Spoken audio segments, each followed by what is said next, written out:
Assalamualaikum warahmatullahi wabarakatuh. Alhamdulillahirabbil alamin wa bihi nasta'in wala umuri dunya waddin wassalatu wassalamu alal asrafil anbiya'i wal mursalin wa ala alihi wa sahbihi ajmain, amma ba'du. Pertama-tama, marilah kita panjatkan puji dan syukur kehadirat Allah Subhanahu wa Ta'ala. Berkat rahmat dan hidayahnya, kita dapat melaksanakan perkuliahan pada hari ini.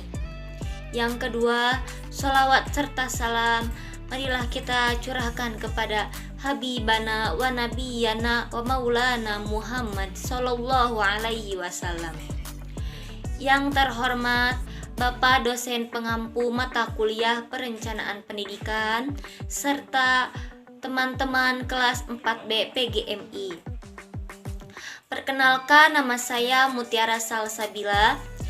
Saya perwakilan dari kelompok 8 bertugas sebagai moderator yang akan memandu jalannya presentasi pada kali ini, yaitu mengenai memahami penyusunan alat penilaian. Adapun anggota kelompok dari kelompok 8 yaitu yang pertama Inta Nasiroh dengan NIM 12020900044. Yang kedua yaitu saya sendiri Mutiara Salsabila dengan NIM 12020900059. Dan yang terakhir yaitu Nida Sri Rahayu dengan NIM 12020900064. Baik, langsung saja kita ke materi, yang mana materi pertama akan dibawakan oleh saya mengenai pengertian penilaian.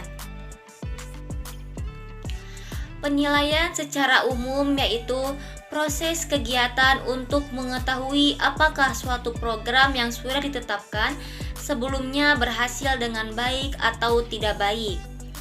Adapun pengertian penilaian menurut beberapa ahli, diantaranya menurut E. Mulyasa mengatakan bahwa penilaian adalah kelengkapan aktivitas pengukuran, penghimpunan data dan informasi, pengolahan, penafsiran, dan pertimbangan untuk membuat ketetapan tentang jenjang hasil belajar yang diperoleh peserta didik sesudah melaksanakan aktivitas belajar dalam usaha mencapai tujuan pembelajaran yang telah ditetapkan. Menurut Heri Gunawan mengutip Hamalik, menerangkan bahwa penilaian dalam pendidikan yakni seperangkat aktivitas maupun proses untuk menentukan nilai sesuatu yang berhubungan dengan dunia pendidikan. Penilaian adalah prosedur pengumpulan dan pengolahan laporan untuk menilai perolehan dampak belajar peserta didik. Menurut Miller, Lin, dan Gronlund, mendefinisikan penilaian belajar siswa sebagai berbagai prosedur untuk memperoleh informasi belajar siswa dan menentukan keputusan berkaitan dengan kinerja atau hasil belajar siswa. Penilaian hasil belajar siswa merupakan kegiatan guru yang berkaitan dengan pengambilan keputusan tentang pencapaian kompetensi atau hasil belajar siswa selama mengikuti proses pembelajaran. Jadi, dari beberapa pengertian penilaian menurut para ahli dapat disimpulkan bahwa penilaian adalah suatu kegiatan pengumpulan berbagai data untuk mengukur, menafsir, dan mempertimbangkan perkembangan belajar siswa dan hasil belajar atau kompetensi yang dicapai oleh siswa. Mungkin cukup sekian materi dari saya. Materi selanjutnya akan dijelaskan oleh teman saya yang lainnya. Di sini saya akan menjelaskan mengenai jenis dan bentuk penilaian. Jenis-jenis penilaian terbagi menjadi 3, Yang pertama, penilaian sikap, yang kedua, penilaian pengetahuan, dan yang ketiga yaitu penilaian keterampilan. Yang pertama, penilaian sikap. Penilaian sikap yaitu berkaitan dengan kondisi dalam keadaan perilaku mulai dari konsep diri, sosio-emosional, sportivitas, kolaborasi, dan sikap positif terhadap aktivitas jasmani yang dilakukan oleh individu. Yang kedua yaitu penilaian pengetahuan. Penilaian pengetahuan yaitu suatu proses untuk mendapatkan dan memakai pengetahuan yang dimiliki oleh peserta didik dalam mengalami proses perubahan dalam belajar. Dan yang terakhir yaitu penilaian keterampilan. Penilaian keterampilan berhubungan dengan skill atau keterampilan yang dimiliki oleh peserta didik dalam melakukan gerak atau tindakan yang merupakan hasil dari pemahaman konsep dalam setelah memperoleh pengetahuan serta dari hasil dan sikap yang terbentuk selama pembelajaran. Selanjutnya yaitu bentuk-bentuk penilaian. Yang pertama, bentuk penilaian autentik. Penilaian autentik merupakan penilaian yang sebenarnya, yaitu suatu proses guru dalam mengumpulkan informasi mengenai perkembangan belajar dan perubahan tingkah laku yang telah dimiliki oleh peserta didik setelah suatu kegiatan belajar mengajar berakhir. Kemudian, penilaian autentik ini dilakukan oleh guru untuk mengetahui apakah terjadi perubahan tingkah laku pada peserta didik, apakah siswa melakukan pengalaman belajar atau tidak, serta mengetahui apakah proses belajar mengajar yang telah dilakukan memiliki nilai positif atau tidak.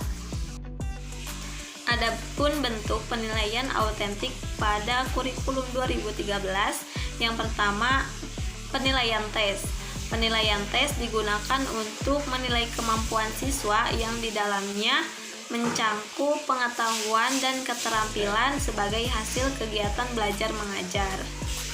Yang kedua yaitu penilaian non-tes yang terdiri dari penilaian produk. Penilaian produk ini merupakan penilaian terhadap keterampilan yang telah dihasilkan oleh peserta didik dalam tahapan dan prosedur kerja pembuatan suatu produk atau benda tertentu dan kualitas teknis maupun estetik produk tersebut. Kemudian penilaian portofolio.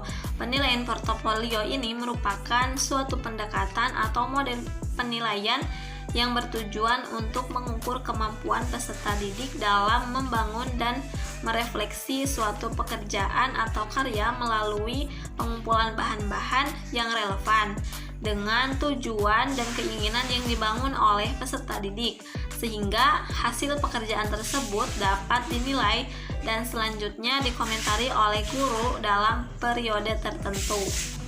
Selanjutnya ada penilaian unjuk kerja. Penilaian ini merupakan penilaian yang dilakukan dengan mengamati kegiatan peserta didik dalam melakukan sesuatu. Kemudian penilaian proyek. Penilaian proyek ini merupakan kegiatan penilaian terhadap suatu tugas yang mencakup beberapa kompetensi yang harus diselesaikan oleh peserta didik dalam periode ataupun waktu tertentu. Selanjutnya, penilaian pengamatan. Pengamatan atau penginderaan dapat disebut juga observasi, merupakan teknik penilaian yang dilakukan secara berkesinambungan dengan menggunakan indera, baik secara langsung maupun tidak langsung, dengan menggunakan lembar observasi yang berisi sejumlah indikator perilaku atau aspek yang akan diamati. Dan yang terakhir yaitu penilaian diri. Penilaian diri ini merupakan teknik penilaian dengan cara meminta peserta didik untuk mengemukakan kelebihan dan kekurangan dirinya dalam konteks pencapaian kompetensi sikap, baik sikap spiritual maupun sikap sosial. Materi selanjutnya yaitu mengenai ragam penilaian. Yang pertama ada penilaian sumatif. adalah suatu aktivitas penilaian yang menghasilkan nilai atau angka yang kemudian digunakan sebagai keputusan pada kinerja siswa. Kegiatan penilaian ini dilakukan jika suatu pengalaman belajar atau seluruh materi pelajaran telah selesai. Penilaian sumatif digunakan untuk menentukan klasifikasi penghargaan pada akhir kursus atau program. Penilaian ini dirancang untuk merekam pencapaian keseluruhan siswa secara sistematis. Yang kedua, ada penilaian formatif. Adalah penilaian yang dilaksanakan pada akhir program belajar mengajar untuk melihat tingkat keberhasilan proses belajar mengajar itu sendiri. Yang ketiga, ada penilaian diagnostik. Adalah penilaian yang bertujuan untuk melihat kelemahan-kelemahan siswa serta faktor penyebabnya. Penilaian ini dilaksanakan untuk keperluan bimbingan belajar, pengajaran remedial atau remedial teaching, menemukan kasus-kasus, dan lain-lain. Materi selanjutnya mengenai instrumen penilaian. Instrumen merupakan alat bantu untuk mengumpulkan data atau informasi menurut Arikunto 2002. Evaluasi adalah kegiatan untuk mengumpulkan informasi tentang bekerjanya sesuatu yang selanjutnya informasi tersebut digunakan untuk menentukan alternatif yang tepat dalam pengambilan keputusan menurut Arikunto 2005. Instrumen penilaian menjadi bagian yang sangat penting dari suatu sistem pendidikan, di mana penilaian berfungsi sebagai sistem evaluasi individu dan sebagai cara untuk membandingkan kinerja lintas spektrum dan seluruh populasi. Oleh karena itulah tujuan penilaian adalah untuk mengumpulkan informasi yang relevan tentang kinerja atau kemajuan siswa, atau untuk menentukan minat siswa terkait proses pembelajaran. Untuk mencapai tujuan secara efektif dan efisien, instrumen harus baik sebagai alat ukur. Menurut Yusuf 2015 menyatakan bahwa instrumen yang baik memenuhi persyaratan yaitu sebagai berikut. Yang pertama, valid. Suatu instrumen merujuk pada ketepatan untuk menilai apa yang dinilai. Instrumen dikatakan mempunyai validitas tinggi apabila alat itu betul-betul mampu mengukur dan menilai apa yang ingin diukur. Validasi instrumen meliputi validitas isi dan validitas butir. Yang kedua yaitu reliable. Reliabilitas suatu instrumen merujuk pada ketepatan, konsistensi, atau stabilitas. Tahapan reliabilitas dilakukan setelah instrumen dikatakan valid. Yang ketiga, objektif. Suatu instrumen artinya penskor hendaknya menilai apa adanya tanpa dipengaruhi subjektivitas penskor atau faktor lain di luar data yang tersedia. Selanjutnya, praktis dan mudah dilaksanakan. Suatu instrumen dikatakan praktis apabila biaya ukur mudah dan murah. Yang terakhir, norma. Norma diartikan sebagai patokan, kriteria, atau ukuran yang digunakan untuk menentukan standar minimal batas kelulusan. Selanjutnya, macam-macam instrumen penilaian. Di antaranya, yang pertama, instrumen tes.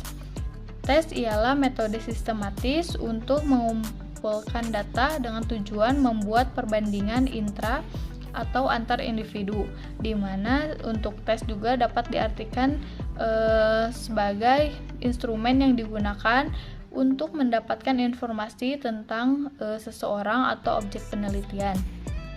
Menurut Suharsimi, Arikunto membedakan macam-macam tes menjadi 6, yaitu tes kepribadian, tes bakat, tes inteligensi, tes sikap, tes minat, dan tes prestasi. Yang kedua, instrumen non-tes.